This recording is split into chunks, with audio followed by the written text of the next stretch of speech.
pemirsa, Anda bersama saya Ade Mulya dalam Movers and Shakers. Menemani istirahat Anda, kami mengajak Anda bergabung bersama kami dengan membuka forum diskusi harian sebagai wadah berbagi wacana sambil mengevaluasi portofolio saham Anda. Dan inilah Movers and Shakers selengkapnya.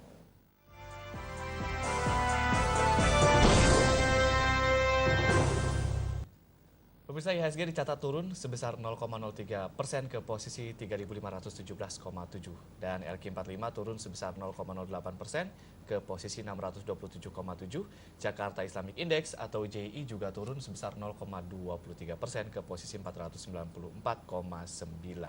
Dan sementara itu nilai transaksi sesi 2 tadi tercatat sebesar 3,2 triliun rupiah dengan volume sebanyak 2,1 miliar lembar saham.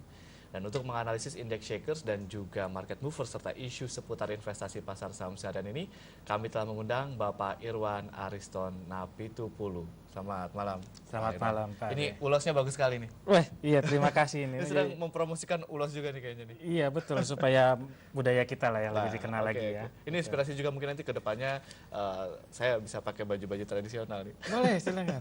Ya, dan Anda pemirsa juga bisa secara aktif berpartisipasi mengajukan pertanyaan langsung kepada kami melalui telepon interaktif di 021 392 9757 atau Anda bisa bergabung bersama akun Facebook kami di Saham Movers Shakers. Dan ini ada yang menarik pada edisi kali ini yaitu karena nanti di segmen kedua dan ketiga Pak Irwan Ariston Napitupulu ini akan membahas mengenai sebetulnya untuk sekarang lebih prospektif untuk investasi atau trading begitu ya untuk di saham ya Pak Irwan ya. Tapi nanti di segmen pembuka ini seperti biasa kita akan membahas mengenai laju pergerakan IHSG seharian ini yang bisa dibilang flat ya Pak ya di level 3.517,7. Betul sekali. Kenapa sih Pak bisa terjadi seperti itu? Ada kemungkinan profit taking ya setelah ada kenaikan sebelum-sebelumnya gitu. Jadi kondisi sebenarnya regional cukup positif sebenarnya. Cuman sayangnya karena kasus di Libya cukup intens saat ini ya, ada penyerangan dari kelompok negara barat. Jadi kemungkinan juga waspada juga mereka cenderung mengambil profit yang sudah ada sebelumnya sambil melihat perkembangan situasi yang ada. Artinya ketika belajar dari data-data historical begitu, kalau terjadi perang katakanlah di Timur Tengah ini sebetulnya bagaimana IHSG bergerak? Seperti apa? Saat ini agak sulit menduganya ya, karena kalau memang terjadi perang yang cukup lama, ada kemungkinan harga minyak naik. Tapi kalau perangnya cepat, cenderung nanti akan lebih minyaknya tidak naik terlampau drastis seperti itu yang ditakutkan orang kalau sampai minyaknya naik terlampau drastis dan cukup lama agak terganggu juga ekonomi kita. Artinya kan masyarakat luas kemudian juga melihat ini perangnya udah melibatkan pihak ketiga, artinya di pemerintah dan juga oposisi yang tadinya bergejolak sekarang sudah ada pihak ketiga dari dunia barat. Betul. Ini akan semakin complicated ini orang-orang jangan-jangan berpikir akan seperti itu. Betul, Pak. Takutnya nanti ya seperti Irak ya cukup panjang takutnya atau cepat juga bisa juga terjadi gitu. Kita masih sulit menduganya seperti apa kondisinya. Jadi dalam situasi seperti ini ada beberapa orang yang mungkin take profit dulu lihat perkembangan situasi ya, seperti apa nanti perkembangan berikutnya. Perdagangan hari ini bisa dibilang sepi atau bagaimana Pak? Normal ya, karena 3, sekian triliun itu termasuk normal, tapi normalnya di bawah gitu kan. Kadang-kadang kan 3 sampai 5 triliun ya. Ini menandakan bahwa orang kemudian sudah wait and see, nunggu begitu ya? Iya, karena kemarin ada lonjakan harga minyak ya sampai 103, jadi orang khawatir lagi naik lebih tinggi seperti itu. Sektor komoditas nih, bagaimana Anda melihatnya sekarang? Komoditas batu bara, komoditas energi lah.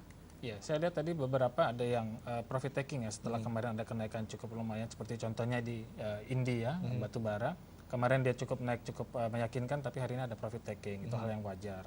Jadi kalau kita melihat ke depannya sih tetap menurut saya komoditas masih oke ke depannya. Komoditas masih oke dan nanti tentunya seperti saya bilang tadi di segmen selanjutnya kita akan berbicara masalah ini lebih profitan investasi jangka panjang atau trading begitu ya nanti Pak Irwan sudah cukup banyak itu ditanyakan oleh pemilih Pak ya anggota milis waktu itu. Oke, nanti itu akan dibahas di segmen tertentu tentunya dan esok hari akan seperti apa nih Pak?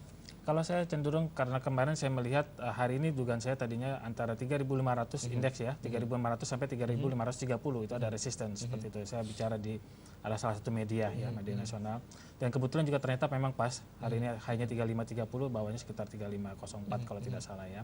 Kemungkinan besar juga besok kalau hari ini tetap positif global dalam artian Eropa dan Amerika ada kemungkinan kita coba lagi resistennya seperti apa. Kalau memang tidak ada kemungkinan penurunan sedikit Ya, tadi pagi juga saya sempat membaca sebuah informasi yang mengatakan bahwa kalau Amerika positif, bursa Asia positif, lalu kemudian 99% IHSG akan mengalami positif begitu. Positif. Tapi pada kenyataannya justru Ternyata turun berbalik anomali. Iya.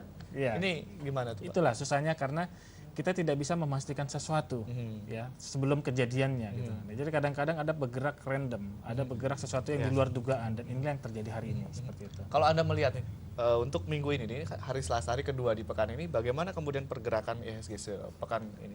Saya rasa Akan seperti apa? masih tetap dalam range ya. Jadi saya melihat resisten tetap masih di 3.600 kemarin yang sempat hanya pecah sedikit, dia kemudian turun ya. Kalau hari ini minggu ini kemungkinan mungkin sampai 3550, dan kalau memang benar-benar bagus sekali 36, tapi peluang untuk itu mungkin agak susah saat ini karena kemarin-kemarin kan Eropa dan Amerika sudah naik cukup pesat ya. Ada kemungkinan profit taking. Profit taking Biasanya kembali. Kamis Jumat ada profit taking. Artinya apa yang harus dilakukan oleh para investor dan juga trader di pekan ini? Kalau untuk investor mungkin ya tetap keep saja di hold begitu. Betul. Untuk trading nih, Pak. Iya, kalau untuk trading mungkin tetap kita berpatokan pada grafik ya. Di mana level-level orang banyak beli, kita masuk di sana, level-level banyak jual, kita jual di sana. Tapi kalau tidak mau repot-repot, tidak mau capek, ya sudah, kenapa tidak investasi? Oke. Nanti kita bahas. Oke. Nah, sejumlah saham yang hari ini banyak sekali diperbincangkan di forum, tentunya forum yang Anda miliki juga. Ada Telkom dan juga Adaro. Ini dua saham yang katanya sudah dikatakan watch out gitu. Awas nih dengan dua saham ini. Ini kenapa sih, Pak? Kalau Telkom saya lihat lebih kepada kinerja perusahaannya ya, fundamentalnya, di mana laporan keuangannya kemarin tidak menunjukkan pertumbuhan yang bagus ya. Ini sangat signifikan buat fund manager karena mereka kalau perusahaannya sudah tidak ada pertumbuhan yang bagus, apalagi di bawah inflasi katakan, itu sudah buang. Biasanya mereka kurangi posisi portonya seperti itu. Itulah terjadi di Telkom. Tapi untuk Adaro saya melihat ada semacam penilaian dari salah satu sekuritas asing kalau tidak salah, mereka mendowngrade daripada salah satunya Adaro ya, batubara juga, sehingga market merespon negatif terhadap pergerakan hari ini. Ya, baik, kita harus jeda sebentar nih Pak Irwan, nanti kita akan lanjutkan lagi. Tentunya dengan topik kita pada kesempatan kali ini mengenai investasi versus trading ya Pak Irwan. Ya. Dan pemirsa, Movers and Shakers akan segera kembali. Be the first to move, jangan kemana-mana.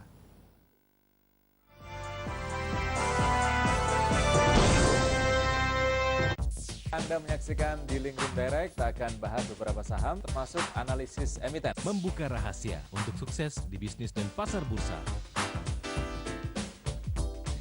Hanya di MNC Business, Channel 95 Indovision. Selain berbisnis, pasti ada saatnya Anda untuk merawat diri.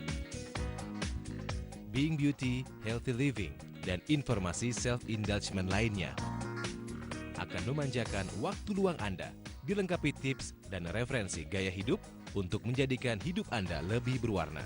Fabulous Living. Hanya di MNC Business, Channel 95 Indovision. Menghadirkan ke depan Anda para penggerak dan pelopor dalam bisnis. Movers and Shakers. Hanya di MNC Business, Channel 95 Indovision. Selain berbisnis, pasti ada saatnya Anda untuk merawat diri. Being Beauty, Healthy Living, dan informasi self-indulgement lainnya akan memanjakan waktu luang Anda, dilengkapi tips dan referensi gaya hidup untuk menjadikan hidup Anda lebih berwarna. Fabulous Living. Hanya di MNC Business, Channel 95 Indovision.